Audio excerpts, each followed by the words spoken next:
E por isso o decreto de Deus é imutável, imutável. Você pode dizer assim, tudo bem, o decreto de Deus é eterno e incondicional, já que não existia nada. Mas e se Deus depois mudasse o decreto dele? Na frente?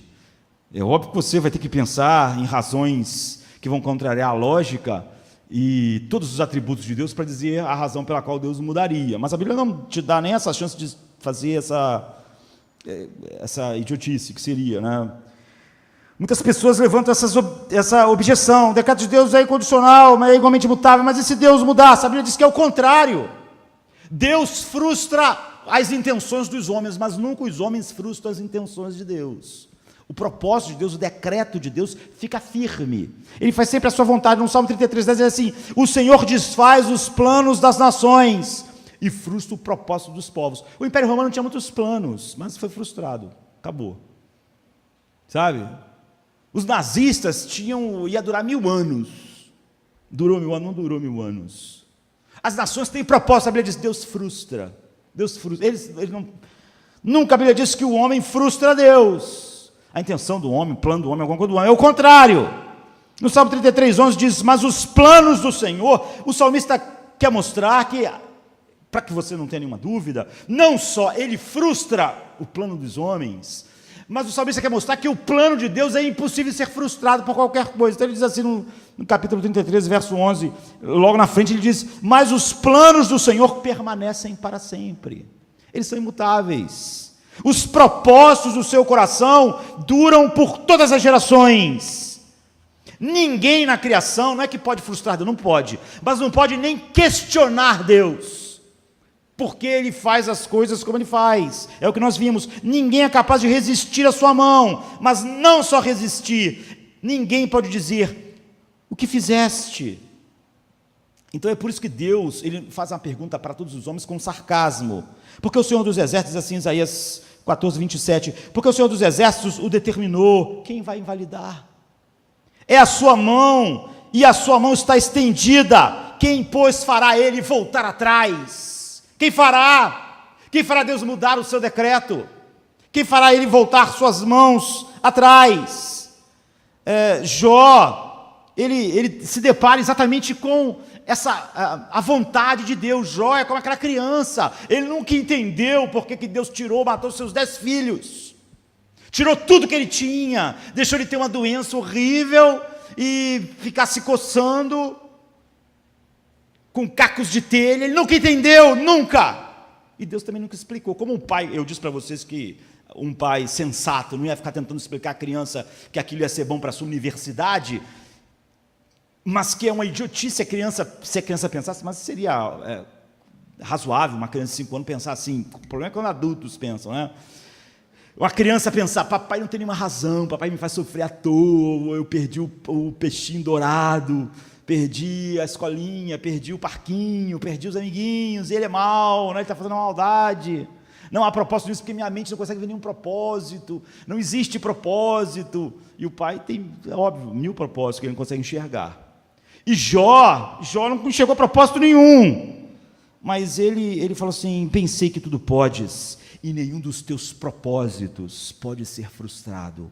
Eu não estou vendo propósito nenhum, mas certamente deve ter um monte. Eu sou ignorante, eu boto minha mão na boca, eu tapo a minha boca, eu não falo mais nada, porque sempre que eu falo um monte de bobagens. Certamente Deus tinha um monte de planos, e nós sabemos, nós que estávamos fora da história, a gente vê.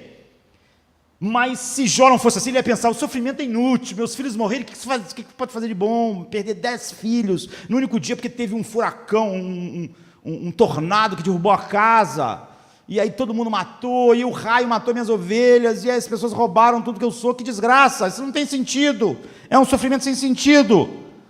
Mas é preciso perceber que esse decreto não é apenas incondicional e imutável, ele é exaustivo. Você vê, Jó percebeu isso. Eu não entendo, mas nenhum dos teus propósitos pode ser frustrado. Isso eu já entendo.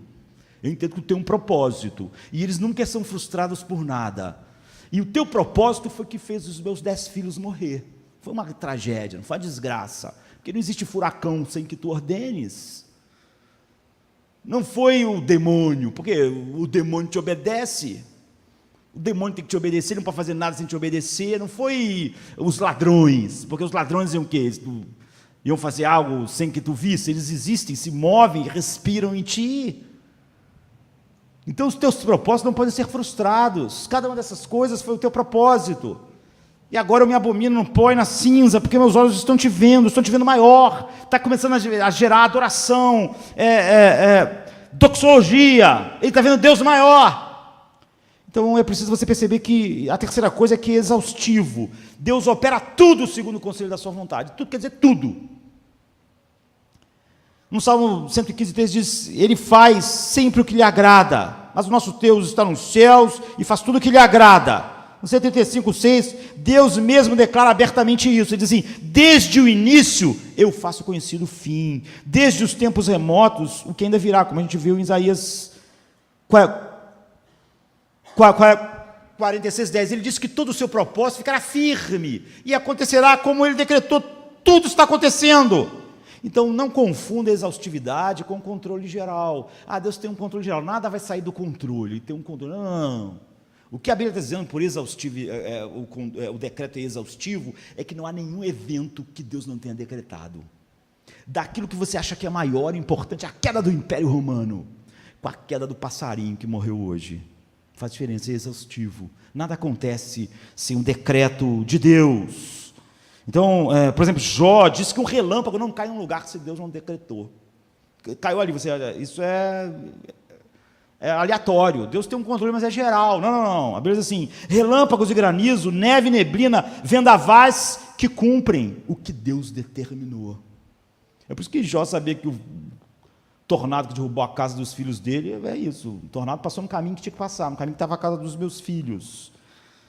Em Jó 37:7 até diz assim: porque a neve diz, cai. A neve não cai porque ela cai. Não é, você vê nenhum controle geral. Deus diz, cai sobre a terra, como também a garoa e a forte chuva. Deus controla a garoa e controla a forte chuva. Ele sela as mãos de todo homem, para que conheçam todos os homens a sua obra, e as feras entram no seu esconderijo e ficam nas suas cavernas. Da recâmara do sul sai o tufão, e do norte o frio. Pelo sopro de Deus se dá a geada, e as largas águas se congelam. Também de umidade carrega as grossas nuvens, e esparge as nuvens com a sua luz. Então elas, segundo o seu prudente conselho, se espalham ao redor, para que façam tudo quanto lhes ordena sobre a superfície do mundo na terra, seja que por vara ou para a sua terra, ou por misericórdia as faz vir.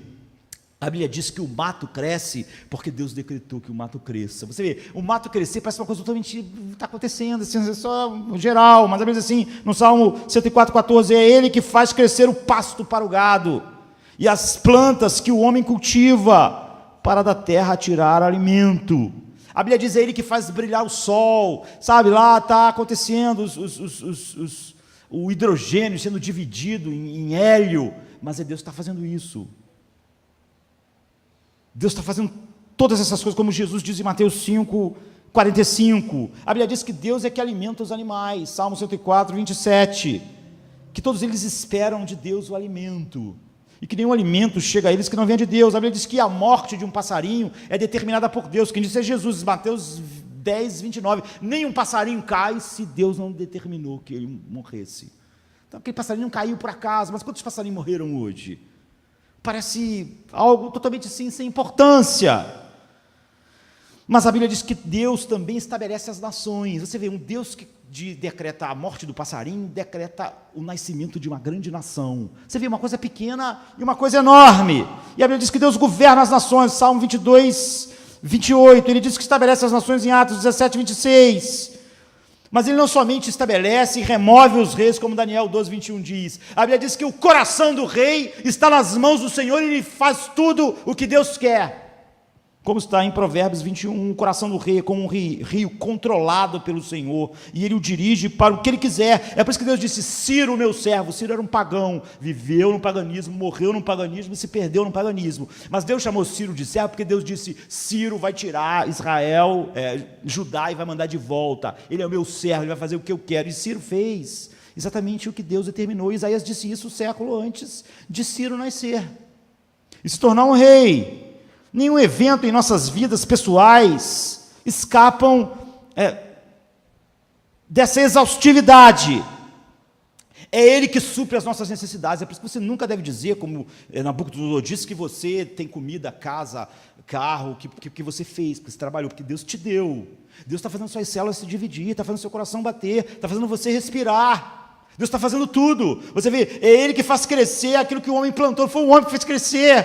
Não foi o homem que fez seu coração bater, se mover, colocar a semente. Deus está fazendo tudo. Tudo respira, existe e se move nele. Ele que determina a duração das nossas vidas. Salmo 139, 16, Jó 14, 5.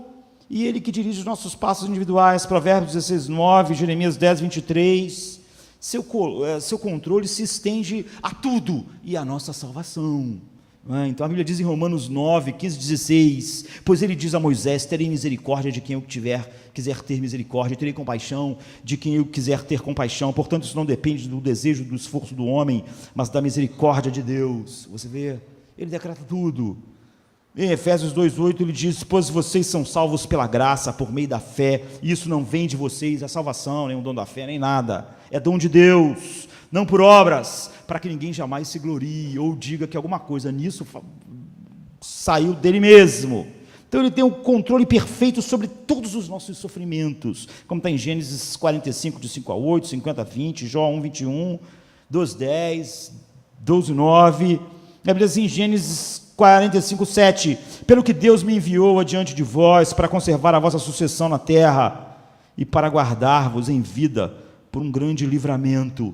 Deus tem um controle absoluto sobre o mal, sobre todo o mal, como está em Isaías 45, 7, Lamentações 3, 37, 38, 1 Samuel 12, 25, 2 Samuel 24, 1, Atos 2, 22, 23, mas, por exemplo, aqui o texto que nós lemos já no início, em Lamentações 3, 37, que diz, quem poderá falar e fazer acontecer se o Senhor não tiver decretado? Não é da boca do Altíssimo que vem tantas desgraças quanto as bênçãos. E depois, Jeremias, no versículo na frente, diz assim, de que, pois, se queixa o homem? Queixe-se cada um dos seus próprios pecados. Ninguém pode resumir melhor isso do que Paulo em sua grande doxologia, a sua grande adoração a esse Deus grande e infinito, pois dele, por ele e para ele são todas as coisas. Por que ele pode fazer tudo com tudo? Porque dele, por ele e para ele são todas as coisas, a ele seja a glória eternamente, amém. Então Deus definitivamente é a causa final de tudo que acontece. Você vê, Deus decreta tudo, e Deus é a causa final de tudo, mas você vê, isso é muito mais profundo do que aquele pensamento simplório dos estoicos, que ainda é muito mais sofisticado do que o pensamento da maioria das pessoas que se dizem cristãs, apesar de terem a Bíblia. Então, Deus é eterno, e por ele ser eterno e ter feito o seu decreto na eternidade, ele não podia ser influenciado por nada, porque só existia Deus mesmo. Ele é imutável, portanto ele não pode ser mudado por nada na história, e ele inclui tudo, ele é exaustivo. Agora, ele inclui todas as coisas, todos os eventos macros e micros do universo.